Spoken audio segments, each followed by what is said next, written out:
আসসালামু আলাইকুম, welcome to my সামিস cooking recipe চ্যানেলে। আজ আমি আপনাদের সাথে নিজের বাগান থেকে সবজি কেটে রান্নার রেসিপি শেয়ার করব। এই যে দেখুন, আমার বাগানের কত সুন্দর একটা লাউ ধরেছে। এখন আমি এটাকে কাটবো এবং কেটে আপনাদেরকে টাটকা সবজি কেটে রান্নার রেসিপিটি আপনাদের সাথে শেয়ার করব। ভালো লাগলে অবশ্যই একটা লাইক দিয়ে যাবেন এবং কেমন দেখতে রান্নাটা কেমন হয়েছে অবশ্যই কমেন্টে জানাবেন। পুরো ভিডিওটি না টেনে দেখতে থাকুন। এই যে দেখুন, গাছের কত সুন্দর টাটকা সবজি। আর এই সবজিটা রান্না করার জন্য এখানে আমি নিয়ে নিয়েছি একদম তরতাজা শিং মাছ। এখন এগুলোকে আমি ভালোভাবে পরিষ্কার করে নিব। আপনারা আমাদের সাথেই থাকুন।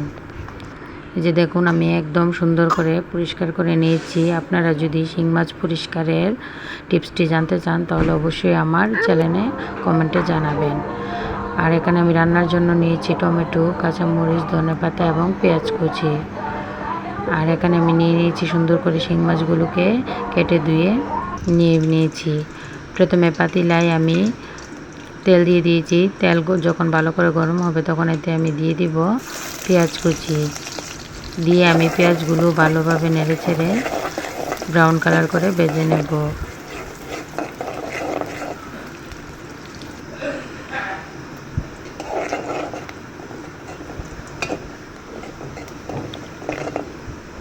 এই যে দেখুন, আমার পেঁয়াজগুলো ভাজা হয়ে গেছে। এখন এতে আমি দিয়ে দিব সামান্য একটু পানি। দিয়ে এতে আমি একে একে সব মশলা দিয়ে দিব। এখানে দিয়ে দিব সামান্য মরিচের গুঁড়ো, হলুদ গুঁড়ো এবং ধনে গুঁড়ো। আপনারা লাউয়ের মধ্যে কম মশলাই দেবেন, কেননা বেশি মশলা দিলে লাউয়ের স্বাদ ভালো আসে না। আর এখানে একটু সামান্য জিরা গুঁড়ো আমি দিয়ে দিয়েছি। দিয়ে স্বাদ মতো লবণও দিয়ে দিয়েছি। এখন একটা বলক আসলে এর মধ্যে আমি মাছগুলো দিয়ে দিব।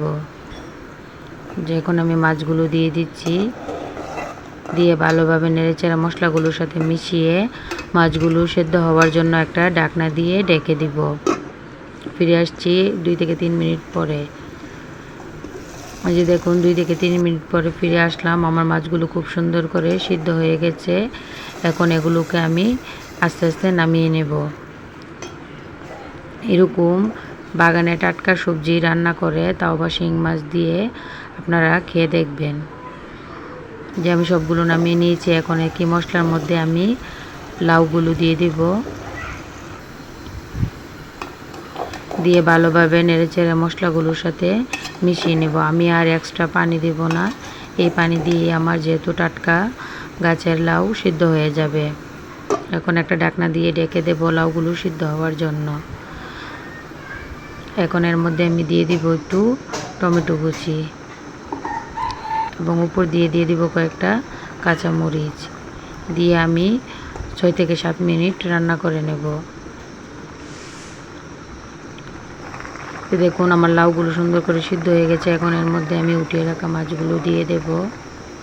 দিয়ে আবারও আমি নেড়েচেড়ে সবগুলো একসাথে মিশিয়ে কিছুক্ষণ রান্না করে নেব। যে আমার রান্না প্রায় শেষ হয়ে আসছে। এখন এর মধ্যে আমি ধনেপাতা কুচি দিয়ে নামিয়ে আপনাদেরকে দেখাচ্ছি যে আমার রেসিপিটা কতটা সুন্দর হয়েছে।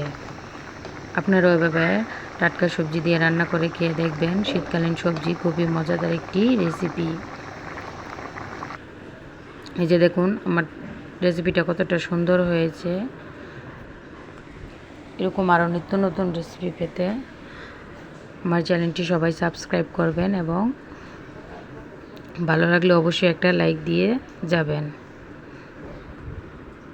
আসসালামু আলাইকুম।